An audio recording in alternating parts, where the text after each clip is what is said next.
Welcome back.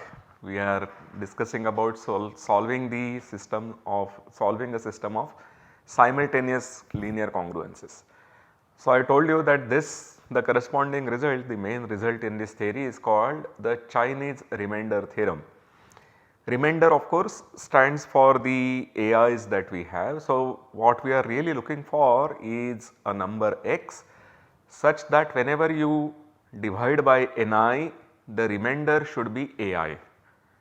This is the problem, and the first occurrence until now is in the 3rd century AD, and that was from China, and that is why it is called Chinese remainder theorem. So, as we can read it here, it is in a book by Sun Tzu Xuanxing, and the problem was an elaborate problem, but in the mathematical lingo this translates as asking for a solution for a natural number n which is congruent to 2 mod 3. So, when you take out groups of 3, what is left is 2, it is 3 mod 5. So, when you take out groups of 5, what is left is 3, and finally it is 2 mod 7. So, we solved this in the last lecture and we observed that the solution is 23. You can of course add 105 to it. So, you have that 128 is also a solution. We just observe here that the number 105 is obtained as the product of these 3 moduli. The modulus 3 into the modulus 5 into the modulus 7, this is what we have. In general, this is actually going to be replaced by what is called the LCM of these 3 numbers. At the moment, since these 3 numbers are pairwise co-prime, therefore their LCM is nothing but their product. But when we see a general theory, maybe 2 lectures on or 3 lectures later, we will see that this product is going to be replaced by the LCM. So, this is the statement of the theorem. So, statement that we have seen, the problem and its solution. Let us now go towards the statement of the theorem. It is an important theorem. I am going to show it to you line by line, and let us try to understand each line correctly. So, we start with n1 into nk. These are natural numbers and the condition on them is that ni nj is 1 whenever you have I not equal to j. So, that means that pairwise these integers are co-prime. This is the only condition, and that is why using only this condition we are going to get our result. So, we have k tuple of natural numbers consisting of pairwise co-prime integers. We start with any k tuple of integers a1, a2, ak. Okay. So, here there is no condition, and now we ask for the solution of the system x congruent to a1 mod n1, x congruent to a2 mod n2, so on up to x congruent to ak mod nk. Okay. So, we want one single natural number which when you take out multiples of n1 common will give you the remainder a1. When you take out multiples of n2 out gives you the remainder a2, and so on up to kth stage where you are taking multiples of nk out, the remainder is ak. Once again note that there is no condition on a1, a2, ak. The only condition is on n1, n2, nk, and the condition is that they be pairwise co-prime. Meaning if I take n1 and n2, then there is no common factor, n1, n3 have no common factor, so on up to n1, nk have no common prime factor. Then n2, n3 have no common prime factor, n2, n4 have no common prime factor, n2, nk have no common prime factor, and the last pair that you will get is nk minus 1 and nk. Those 2 natural numbers also have no common prime factor. This is the only condition we have. Then this system has a unique solution. We are not saying that there is a solution, we even say that it has a unique solution modulo the product n which is n1, n2, nk. This is the statement that we have. We will prove this statement. The proof is actually quite simple. But there is one basic idea in the proof, and so we will do some of the simpler cases of this theorem where k is 2 and k is 3, and then we will do the general result. But before doing any such thing, you may wonder whether there are any applications of this result, meaning number theory is, it used to be the branch of mathematics which had no applications, and Professor G.H. Hardy, whose name has come up once before when I told you about the method of contradictions. He had a book, An Apology of a Mathematician. So, in the same book he also says that he is quite proud of the fact that number theory has no applications. So, he was of the opinion that one should study only for the purpose of studying. It should not get clouded by these materialistic ambitions. So, he would say that you should not look at applications, you should study because the theory is beautiful. You should study because you like it. So, number theory used to be one such thing, but of course, now with the advance of cryptography and so on, there are plenty of applications of number theory. But let us go and look at one application of this particular theorem, the Chinese remainder theorem, and the application is as follows. It is in astronomy. So, the application is as follows. Consider the situation where you have k events occurring regularly and the periods are n1, n2, nk. So, there are these k events which occur regularly. This event can be anything.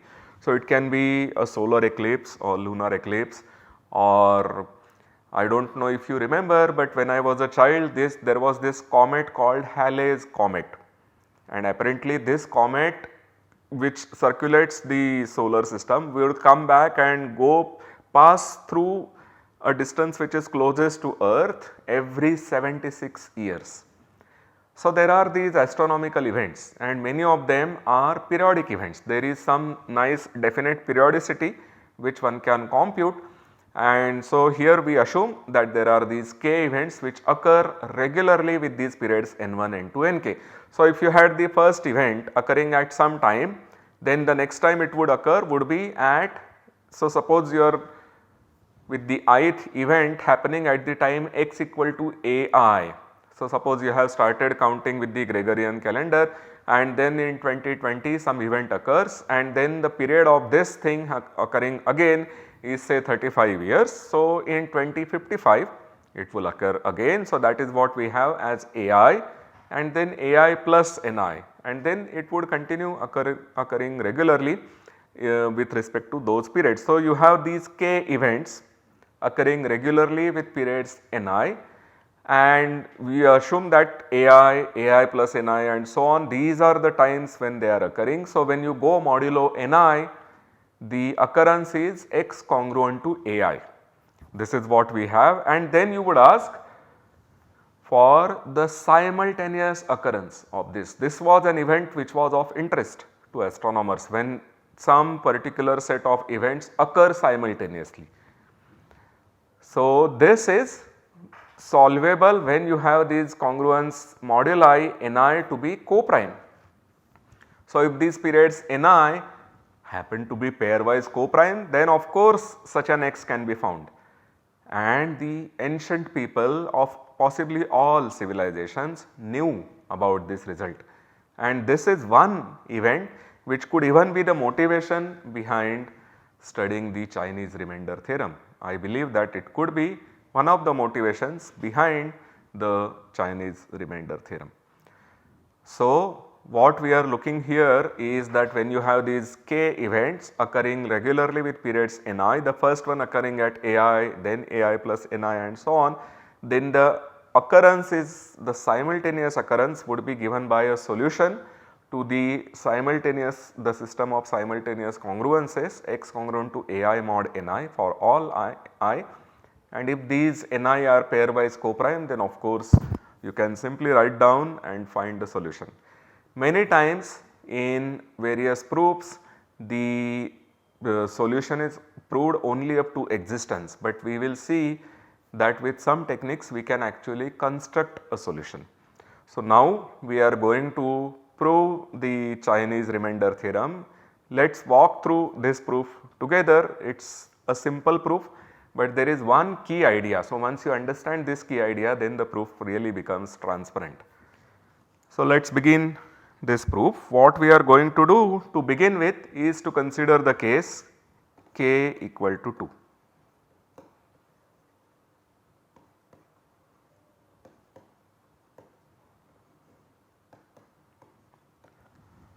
So, what we are asking for is that we are interested in finding a solution to this system.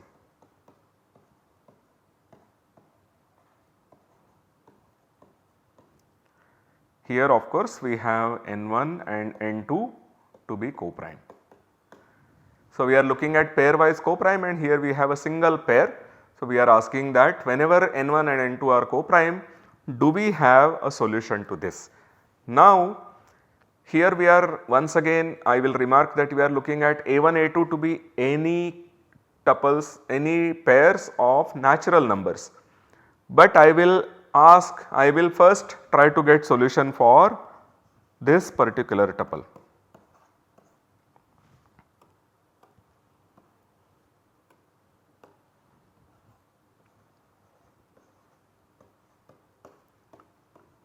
So, I am asking for n1, I am asking for solution for x1 congruent to 1 mod n1 and x1 congruent to 0 mod n2, and another system where I am asking for the solutions to this. So, I am looking at two particular cases. So, these two are particular cases of the above problem.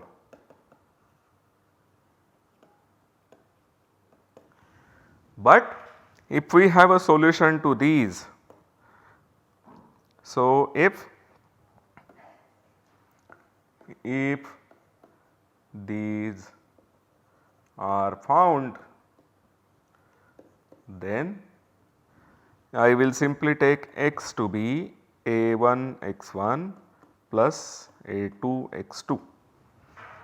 So, assuming that there is a solution x1 and x2 satisfying these various conditions, with the assumption we can solve a general equation.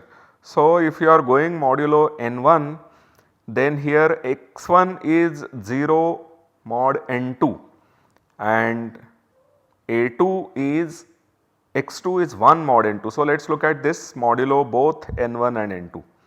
So, when I am going modulo n1,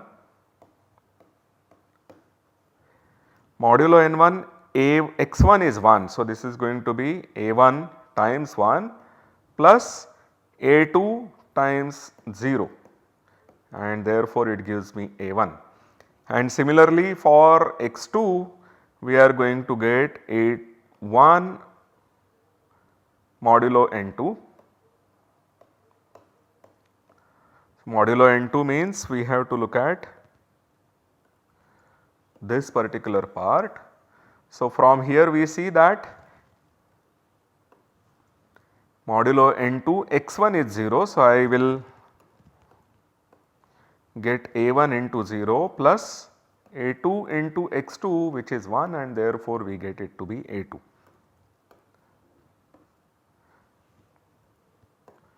So, once we have solution to these two particular cases, then we are able to solve the equation. So, we go to the next page and solve these two particular cases. So, we have n1 n2 equal to 1 and we are now going to solve for x1 congruent to 0, sorry, x1 is congruent to 1 mod n1 and x2 congruent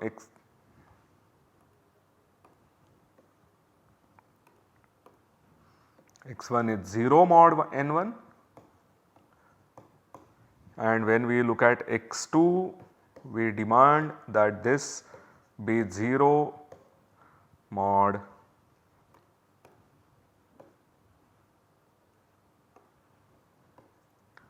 n1 and x2 be congruent to 1 mod n2.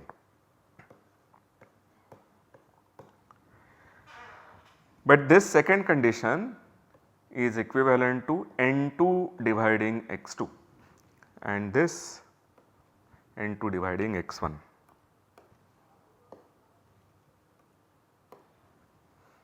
And this condition is n1 dividing x2.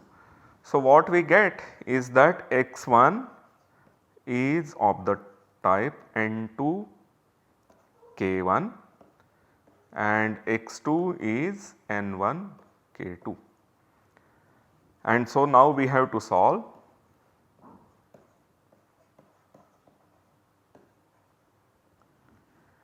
n2 k1 which is x1 congruent to 1 mod n1 and x2 which is n1 k2 congruent to 1 mod n2, and such case k1 k2 can be found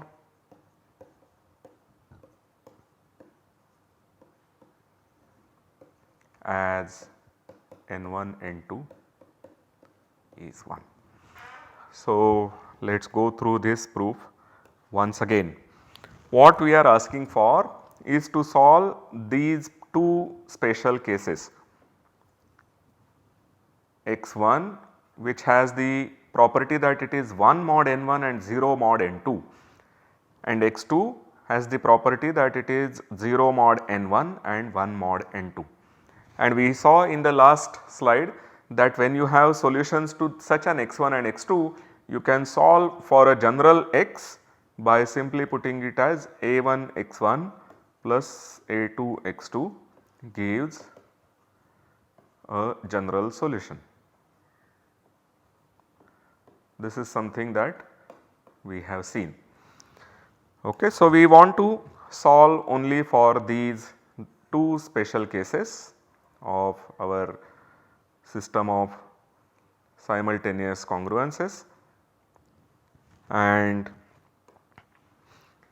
then this immediately told us x1 congruent to 0 mod n2 says that n2 has to divide x1 and therefore x1 is of the form n2 times some k1, and similarly x2 congruent to 0 mod n1 will tell you that x2 has to be of the form n1 times k2.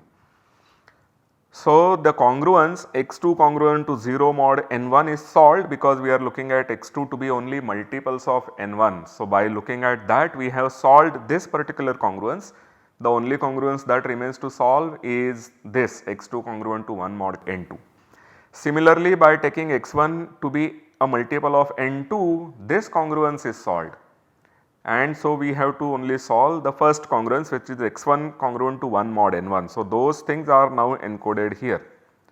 So, this is x1 congruent to 1 mod n1, x2 congruent to 1 mod n2, but n1 and n2 are co-prime, and we know from the system of solution of a linear congruence that when you have GCD of the coefficient of x and the modulus dividing the constant term, then you have a solution and the number of solutions is exactly the GCD.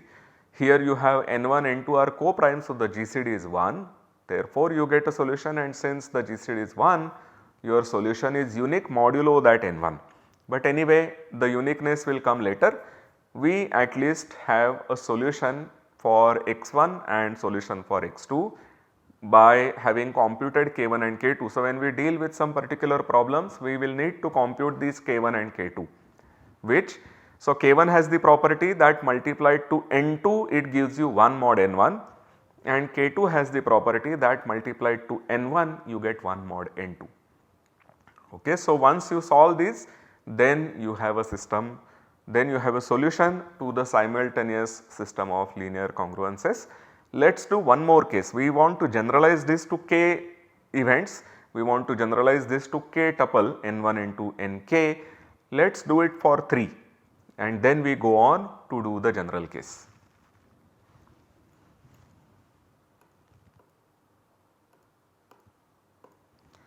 So, here we have n1, n2 equal to n1 n3 equal to n2 n3 which is 1, and we are looking for solutions to x congruent to a1 mod n1, x congruent to a2 mod n2 and x congruent to a3 mod n3. Once again, like the last time, we are going to look at 3 special cases. Our first special case is x1 which is congruent to 1 mod n1, but it is 0 mod n2 and 0 mod n3. This is our first special case. X2 is the one which has congruence 1 when you go modulo by n2, and otherwise you get 0.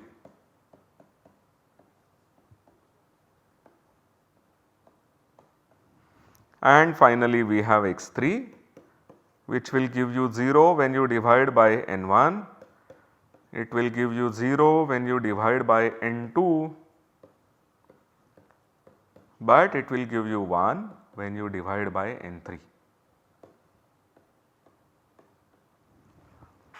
And then once you have a general solution, then x which is a1 x1 plus a2 x2 plus a3 x3 is a solution. Because when I go modulo n1, so let us do this for one congruence at a time. So this is going to be, if I am going modulo n1, then modulo n1 x1 is 1, so I will get a1, x2 is 0, so I do not get anything for a2, x3 is 0, so I do not get anything for a3. So this is the congruence when I go modulo n1, which is what we wanted. We wanted to have x to be a1 mod n1. Now suppose we want to do it for n3 instead of n2. So the similar things would work for all the other moduli. Suppose I want to go mod n3. So I have to look at this particular column of congruences. So x1 is 0 mod n3, therefore a1 x1 will give me 0, x2 is 0 mod n3, so a2 x2 this will give you a2 times 0, and finally x3 is 1, so I get a3 times 1 which is simply a3 mod n3, and this is what we wanted to obtain. Okay, so these 3 very special systems of simultaneous linear congruences will give you a general solution to a system of simultaneous linear congruences. Okay. So now we have to solve for each of these 3. So x1 congruent to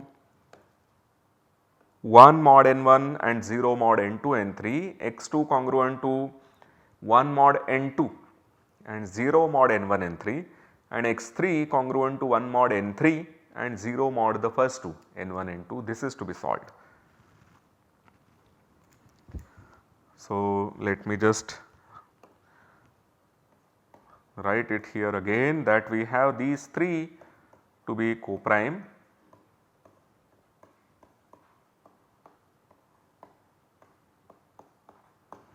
and we are looking at, so because x1 is 0 mod n2 and x1 is 0 mod n3, we have that x1 is n2 n3 times a k1, and we want to solve for 1 mod n1. So we have these n2 n3. Then we look at x2 which is n1 n3 K2, because we would have that x2 is 0 mod n1 and 0 mod n3, but 1 mod n2. So, x2 is divisible by n1 and n3. So, we have x2 to be n1 n3 k2 congruent to 1 mod n2, and finally we will solve for x3 to be n1 n2 k3, which we ask to be congruent to 1 mod n3. So, all these numbers that we have in the bracket, so call C1 to be the product n2 n3, C2 to be the product n1 n3 and C3 to be the product n1 n2.